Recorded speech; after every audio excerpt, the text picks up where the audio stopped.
23 अप्रैल 1992 Bombay stock market में आज भी हंगामा मचा हुआ था। शेयर की कीमत आसमान छू रही थी। दलाल स्ट्रीट की गलियों में सिर्फ एक ही नाम गूंज रहा था और वो नाम था हर्षद मेहता।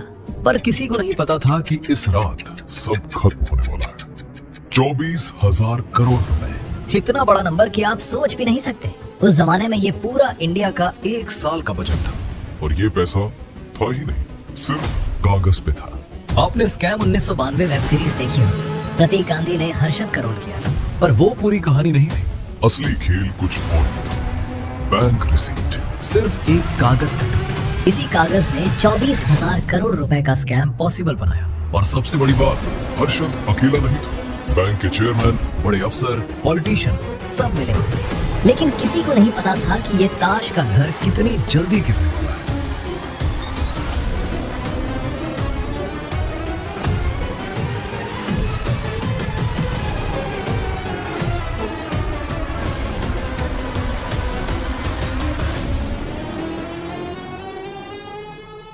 इस कहानी की शुरुआत होती है 1954 से। राजकोट, गुजरात। एक मिडिल क्लास गुजराती फैमिली में हर्षद मेहता पैदा हुआ। बच्चे थे 4 भाई। घर की हालत खराब नहीं थी, पर अमीर भी नहीं थे। छोटी सी दुकान थी। हर्षद पढ़ाई में एवरेज था। कॉलेज में ग्रेजुएशन किया, बस नाम के लिए। उसका दिमाग पढ़ाई में कम, पैसा कमाने में ज्यादा लगता था। 1970 के दशक में पूरा फैमिली मुंबई शिफ्ट हो गई। तब मुंबई को बॉम्बे कहते थे। हर्षद ने छोटी सी नौकरी शुरू की, शेयर मार्केट के एक ऑफिस में। वहाँ का काम था फाइल्स कैरी करना, ब्रोकर के लिए छोटी मोटी काम करना। पर हर्षद को एक चीज समझ आ गई, ये ब्रोकर लोग सुबह गाड़ी में आते थे, मर्सिडीज में, बड़े घर में रहते थे, और करते क्या थे? सिर्फ कागज का खेल। शेयर्स खरीदते, बेचते और पैसा बरसता था। एक दिन हर्षद ने अपने भाई अश्विन से कहा, भाई ये ब्रोकर लोगों को देख, पढ़े लिखे ज्यादा नहीं, पर पैसा देख इनका, हम भी कर सकते हैं ये सब। 1980 में हर्षद ने अपना खुद का ऑफिस खोला। जगह थी घाटकोपर, मुंबई का एक मिडिल क्लास एरिया। ऑफिस भी कुछ खास नहीं था, एक छोटा सा कमरा, टेबल, कुर्सी, फोन, बस। शुरुआत में स्ट्रगल था। छोटे छोटे क्लाइंट्स, 500 रुपए, 1,000 रुपए का शेयर खरीदना बेचना। पर हर्षद के पास था एक चीज, भरोसा। लोग कहते थे हर्षद भाई का काम सॉलिड है। पहली बार जब उसने किसी क्लाइंट को 10,000 रुपए का प्रॉफिट दिया, उस दिन हर्षद को लगा, हाँ ये मेरा रास्ता है।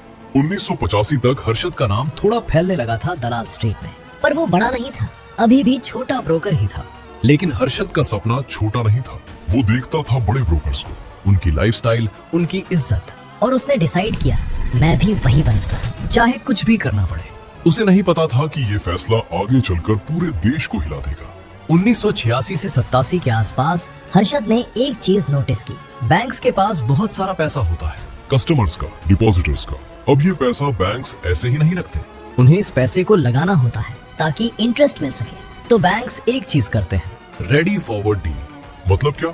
समझो ऐसे, मान लो एक बैंक के पास 10 करोड़ रुपए एक्स्ट्रा पड़े हैं कुछ दिन के लिए, तो वो दूसरे बैंक को कहती है, भाई मेरे पास 10 करोड़ रुपए है, मैं तुझे दे देता हूँ 15 दिन के लिए, तू मुझे थोड़ा इंटरेस्ट दे देना। सिंपल सा ट्रांजैक्शन। बैंक ए बैंक बी को पैसा देता है और 15 दिन बाद वापस ले लेता है, थोड़े ज्यादा पैसे के साथ। पर इसमें एक प्रॉब्लम थी, बैंक्स को ये पैसा सीधा सीधा नहीं दे सकते थे। कानून कहता था पैसा किसी गारंटी के साथ जाना चाहिए। तो बैंक्स क्या करते थे? वो सिक्योरिटीज देते थे, यानी गवर्नमेंट बॉन्ड्स, शेयर्स या कागज, जो कहते थे कि पैसा सेफ है। अब ये सिक्योरिटीज एक बैंक से दूसरे बैंक तक फिजिकली जाने में टाइम लगता था। फाइल्स हैं, कुरियर हैं, क्लियरेंस है, 2 से 3 दिन लग जाते थे। तो क्या सोल्यूशन निकाला? बैंक रिसीट, यानी BR। ये एक छोटा सा कागज होता था जिसमें लिखा होता था, हाँ भाई सिक्योरिटीज आ गई हैं, मैं रख रहा हूँ सेफ।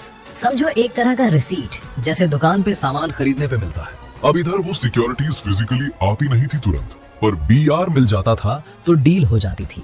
हर्षद को ये समझ आ गया और उसने देखा एक लूप होल, एक छेद। अगर कोई ब्रोकर बीच में आ जाए और वो फेक BR बना दे तो? हर्षद ने पहली बार छोटी सी टेस्टिंग की। उसने एक बैंक से बात की, नाम था बैंक ऑफ कराड़, छोटा सा कोऑपरेटिव बैंक।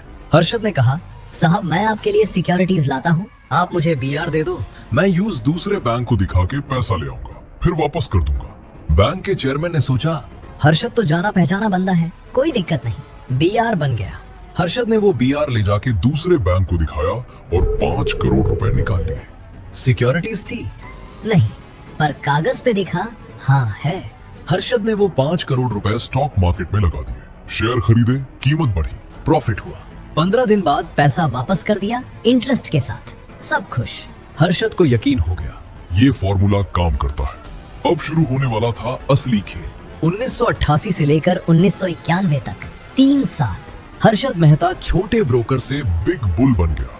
कैसे? हर्षद ने एक सिस्टम बना लिया था। वो एक बैंक से बीआर ले लेता, सिक्योरिटीज नहीं होती। वो बीआर दूसरे बैंक को दिखा के पैसा ले आता, फिर उस पैसे से स्टॉक मार्केट में शेयर खरीदता। और सिर्फ 1-2 शेयर नहीं, एसीसी सीमेंट को फोकस किया, एक ही शेयर को खरीदता गया। डिमांड बढ़ी, प्राइस बढ़ा, 200 रुपए का शेयर 9,000 रुपए तक पहुंच गया। हर्षद के पास अब करोड़ थे। वो पैसा वापस बैंक्स को दे देता इंटरेस्ट के साथ। सब खुश।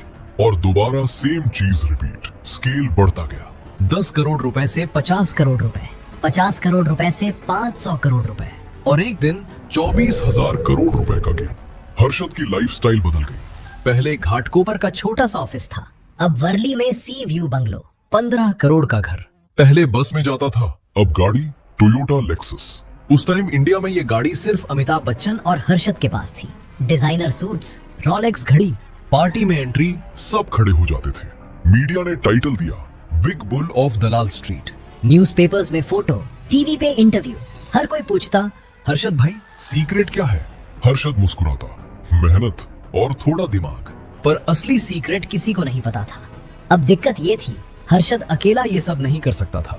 उसे चाहिए थे पार्टनर्स बैंक्स के अंदर। बैंक ऑफ कराड़ का चेयरमैन हितेन दलाल, वो देता था बीआर बिना सिक्योरिटीज के। मेट्रोपॉलिटन कोऑपरेटिव बैंक का चेयरमैन, उसे भी हाथ मिलाया हर्षद ने। नेशनल हाउसिंग बैंक के कुछ अफसर इन्वॉल्व थे। स्टैंडर्ड चार्टर्ड बैंक के एक एम्प्लॉय पल्लव परोलकर, उसके बिना तो बीआर सिस्टम ही नहीं चलता था। वो बनाता था फेक एंट्रीज, फेक सिग्नेचर्स। सब मिले हुए थे, सबको पैसा मिल रहा था। पर एक आदमी था जो चुपचाप सब देख रहा था। टाइम्स ऑफ इंडिया की एक जर्नलिस्ट सुचेता दलाल, वो समझ गई थी कुछ तो गड़बड़ है। मार्केट इतनी तेजी से नहीं बढ़ता, हर्षद इतना पैसा कैसे कमा रहा है? उसने फाइल्स खरीदनी शुरू की, लोगों से बात की, चुपचाप इन्वेस्टिगेशन शुरू हो गई। पर हर्षद को क्या पता, वो तो अपने लेक्सस में घूम रहा था। उसको लगता था अब मुझे कोई नहीं रोक सकता। एक बार उसने इंटरव्यू में कहा था, रिस्क लेने से डरते हो तो शेयर मार्केट में मत आओ। लेकिन वो नहीं जानता था कि जिस चीज ने उसे ऊपर उठाया था, वही उसका सबसे बड़ा दुश्मन बनने वाली थी। 1991 का एंड, 1992 की शुरुआत। हर्षद मेहता उस वक्त इंडिया का सबसे पावरफुल आदमी था। कम से कम दलाल स्ट्रीट पे तो जरूर। एक दिन में उसका टर्नओवर होता था 500 करोड़ रुपए का। समझो, एक दिन में इतना पैसा घूम रहा था जितना छोटे शहर का पूरा साल का बजट होता है। एसीसी के शेयर्स 9,000 रुपए, वीडियोकॉन 7,000 रुपए, अपोलो टायर्स, सब आसमान छू रहे थे। रिटेल इन्वेस्टर्स, मतलब छोटे लोग जो 10,000 से 20,000 रुपए लगाते थे, उन्हें लग रहा था कि उनका सपना सच हो रहा है। शेयर खरीदो, 2 महीने में डबल। न्यूज़पेपर्स में हर्षद का photo, headlines, the man who moved markets. TV पे इंटरव्यूज, सूट पहन के मुस्कुराते हुए हर्षद कहता, मार्केट में साइकिल होती है, समझो साइकिल को, तब कमा सकते हो। पर कोई नहीं जानता था कि ये साइकिल असली नहीं थी, नकली थी। उसकी बीवी ज्योति, बच्चे, बड़ा घर, स्टाफ, सब कुछ था। हर्षद के पास पावर थी। वो जिस शेयर को छूता वो बढ़ता, जिसे बोलना बंद करता वो गिरता। मार्केट उसकी उंगलियों पे नाचता था। लेकिन उधर सुचेता दलाल अपना काम कर रही थी। उसने एक बैंक एम्प्लॉय से बात की सीक्रेटली। उसने बताया, मैडम, बीआर के नंबर्स मैच नहीं हो रहे, सिक्योरिटीज फिजिकली आ ही नहीं रही, सब कागज पे है। सुचेता को समझ आ गया, ये स्कैम है, बड़ा स्कैम। उसने और इन्वेस्टिगेशन की, फाइल्स खरीद के देखी, बैंक्स के अंदर के सोर्सेस से बात की, और फाइनली एक दिन उसने डिसीजन लिया। 23 अप्रैल 1992 टाइम्स ऑफ इंडिया में छपा एक आर्टिकल। हेडलाइन था, billions vanish in stock market scam. उसमें हर्षद का नाम था। बीआर का पूरा सिस्टम एक्सप्लेन किया था। बैंक्स के नाम थे, नंबर्स थे। बॉम्बे उस दिन हिल गया। सुबह 9 बजे जब न्यूज़पेपर आया, लोगों के हाथ कांपने लगे। स्टॉक एक्सचेंज के बाहर भीड़ लग गई। लोग चिल्ला रहे थे, हमारा पैसा डूब गया। हर्षद उस वक्त अपने वर्ली के बंगलो में सो रहा था। उसके पीए ने फोन किया, सर बड़ी प्रॉब्लम है, न्यूज़पेपर देखो। हर्षद ने पेपर खोला, अपनी फोटो देखी, आर्टिकल पढ़ा। पहली बार हर्षद मेहता के चेहरे से मुस्कान गायब हो गई। ताश का घर गिरने वाला था। 23 अप्रैल 1992 के बाद स्टॉक मार्केट क्रैश हो गया। एक दिन में 1000 करोड़ रुपए का पैसा डूब गया। एसीसी जो 9000 रुपए पे था 3000 रुपए पे आ गया। आरबीआई यानी रिजर्व बैंक ऑफ इंडिया ने तुरंत इन्वेस्टिगेशन शुरू की। सीबीआई को बुलाया गया। बैंक्स पे रेड हुई। हर्षद ने पहले तो कोशिश की छुपने की। उसने अपने लॉयर को बुलाया। कुछ करो, ये आर्टिकल झूठ है, डिफेमेशन केस डालो। पर अब बहुत देर हो चुकी थी। बैंक्स के चेयरमैन जो पहले हर्षद के दोस्त थे अब उसका नाम लेने से डर रहे थे। हितेन दलाल पकड़ा गया। पल्लव परुलकर अरेस्ट हुआ। एक एक करके सब गिरने लगे। 6 नवंबर 1992 हर्षद मेहता को थाने जेल में बंद कर दिया गया। एक बंदा जो लेक्सस में घूमता था अब जेल की 8 गुणा 10 की छोटी सी सेल में। पर कहानी यहाँ खत्म नहीं हुई। हर्षद ने जेल से एक धमाका किया। उसने एक प्रेस कॉन्फ्रेंस दी जेल के अंदर से। उसने कहा, मैं अकेला नहीं था, सब मिलके खेल रहे थे। पॉलिटिशियंस, मिनिस्टर्स, सबको पता था। और फिर उसने सबसे बड़ा बॉम्ब फोड़ा। मैंने प्राइम मिनिस्टर नरसिम्हा राव को 1 करोड़ रुपए दिया है सूटकेस में। पूरा देश हिल गया। पीएम के पास 1 करोड़ रुपए सूटकेस में? क्या बात कर रहा है ये? हर्षद ने कहा, मेरे पास डायरी है, उसमें सब लिखा है, किसने कब कितना लिया। नरसिम्हा राव ने तुरंत डिनाई किया। ये सब झूठ है। ये आदमी अपनी गलती छुपाने के लिए कुछ भी बोल रहा है। पर हर्षद के पास वो डायरी थी और फिर वो डायरी गायब हो गई। कैसे, कब, किसी को नहीं पता। हर्षद का कहना था कि किसी ने चुराई। गवर्नमेंट का कहना था डायरी थी ही नहीं। सच क्या था आज भी राज है। इसके बाद हर्षद पे केस आने लगे। टोटल 72 क्रिमिनल केसेस फाइल हुए। हर एक केस में लंबा ट्रायल, कोर्ट के चक्कर, लॉयर, बेल, जेल। पर एक ट्विस्ट और था। इन 72 केसेस में से 27 में हर्षद को एक्विट कर दिया गया। यानी कोर्ट ने कहा इस केस में ये गिल्टी नहीं है। मतलब क्या? मतलब हर्षद अकेला विलन नहीं था। बैंक के चेयरमैन थे, अफसर थे, सिस्टम करप्ट था। पर सबने ब्लेम किया एक आदमी को और वो थे हर्षद मेहता। वो जेल में चिल्लाते रहे। उनकी हेल्थ खराब होने लगी। Stress, depression, jail, court. और फिर 31 दिसंबर 2001 को हर्षद मेहता की डेथ हो गई थाने जेल में। रीजन बताया गया, कार्डियक अरेस्ट। लेकिन सवाल ये है कि 47 साल की उम्र, हेल्दी आदमी, अचानक कार्डियक अरेस्ट कैसे? उसकी फैमिली का कहना है ट्रीटमेंट में गलती हुई। हॉस्पिटल लेट ले गए, ध्यान नहीं दिया। कुछ लोग कहते हैं जेल में हर्षद को इंटेंशनली नेग्लेक्ट किया गया। सच क्या है किसी को नहीं पता। हर्षद मेहता गया पर उसकी कहानी खत्म नहीं हुई। जब स्कैम टूटा हजारों लोग बर्बाद हो गए। छोटे इन्वेस्टर्स, मिडिल क्लास फैमिलीज जिनके सपने थे कि शेयर मार्केट से पैसा कमाएंगे। एक आदमी था, नाम था रमेश शाह। उसने अपनी पूरी लाइफ सेविंग्स 8 लाख रुपए एसीसी के शेयर्स में लगाए थे। उसकी बेटी की शादी का पैसा था वो। जब एसीसी गिरी सब डूब गया। रमेश ने सुसाइड कर लिया। ऐसी हजारों कहानियां हैं। लोग जिनके घर उजड़ गए, बच्चों की पढ़ाई छूट गई, लोन डूब गया। पर क्या हर्षद को सजा मिली पूरी? 72 केसेस थे, कन्विक्शंस हुई कुछ में, पर 27 में इक्विट। मतलब सिस्टम में इतना करप्शन था कि साफ साफ नहीं पता चल पाया कि गलती किसकी थी। आज हर्षद के भाई अश्विन मेहता जिंदा है। वो आज भी कहते हैं, मेरा भाई अकेला नहीं था, सबने मिलके खेला, पर ब्लेम सिर्फ उसको मिला। अश्विन आज भी कोर्ट्स में जाते हैं, केसेस लड़ते हैं, कहते हैं हर्षद की डेथ नेचुरल नहीं थी। पर सच क्या है शायद कभी पता नहीं चलेगा। इस स्कैम के बाद इंडिया ने सीखा। सेबी यानी securities and exchange board of India को ज्यादा पावर मिली। नए रूल्स बने, बीआर सिस्टम खत्म हुआ, डीमैट अकाउंट्स आए। मतलब अब शेयर्स फिजिकल नहीं कंप्यूटर पे होते हैं। बैंक्स को मॉनिटरिंग बढ़ाई गई। रेडी फॉरवर्ड डील्स पे tight rules. Harshad Mehta scam ने एक चीज अच्छी की, सिस्टम को झटका दिया। लोगों को बोला सुधर जाओ, नहीं तो और हर्षद आएंगे। पर क्या इनफ था? नहीं, क्योंकि आगे आए केतन पारेख, फिर सत्यम स्कैम, फिर नीरव मोदी जो 14,000 करोड़ रुपए लेके भाग गया। मतलब लूप होल्स अभी भी है, सिस्टम अभी भी वीक स्पॉट्स है। हर्षद के घर पे आज कोई नहीं रहता। वो वर्ली वाला बंगला बैंक ने ले लिया, नीलाम हो गया। लेक्सस गाड़ी वो भी बिक गई। ज्योति मेहता, हर्षद की बीवी, आज एक छोटी सी जगह पे रहती है, मीडिया से दूर, किसी से बात नहीं करती। एक वक्त था जब हर्षद मेहता का नाम सुनते ही लोग सिर झुका देते थे। आज उसका नाम सुन के लोग कहते हैं स्कैमर था।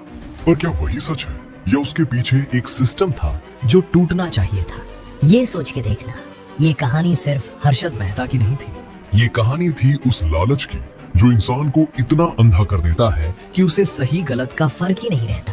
ये कहानी थी उस सिस्टम की जो इतना कमजोर था कि एक आदमी ने पूरे देश को हिला दिया। और ये कहानी थी उन हजारों छोटे लोगों की जो सपने देख के शेयर मार्केट में आए और सब कुछ खो दिए। इस कहानी से हमें क्या सीख मिलती है?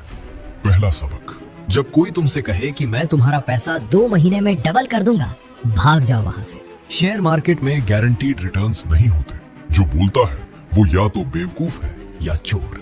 दूसरा सबक, जब फाइनेंशियल सिस्टम में फ्रॉड होता है तो ब्लेम सिर्फ एक आदमी को नहीं देना चाहिए। सिस्टम को फिक्स करो, बैंक्स के रूल्स, गवर्नमेंट की मॉनिटरिंग, सेबी का काम, सबको इम्प्रूव करो। तीसरा सबक, लालच में कभी अंधे मत बनो। हर्षद ने सोचा था वो सबसे चालाक है, पर अंत में वो भी जेल में मर गया 47 साल की उम्र में। और दलाल स्ट्रीट की वो दीवारें वो आज भी याद करती होंगी उस आदमी को जो एक वक्त बिग बुल था और आखिर में सिर्फ एक कैदी बन के रह गया। दोस्तों, अगर ये वीडियो पसंद आया हो तो एक लाइक जरूर करो। और अगर आप फाइनेंस की और भी कहानियां सुनना चाहते हो, scams, business Wars, genius moves, तो चैनल को सब्सक्राइब कर लो और बेल आइकन दबा दो। हम हर हफ्ते एक नई कहानी लाते हैं। ऐसी कहानियां जो आपको सिखाएं, सोचने पे मजबूर करें और थोड़ा एंटरटेन भी करें। नेक्स्ट वीडियो में बात करेंगे नीरव मोदी की, जो 14,000 करोड़ रुपए लेके लंदन भाग गया। वो कहानी भी कुछ कम नहीं है। तब तक के लिए अपना पैसा संभाल के रखना और लालच से बचना। मिलते हैं नेक्स्ट वीडियो में। Take care.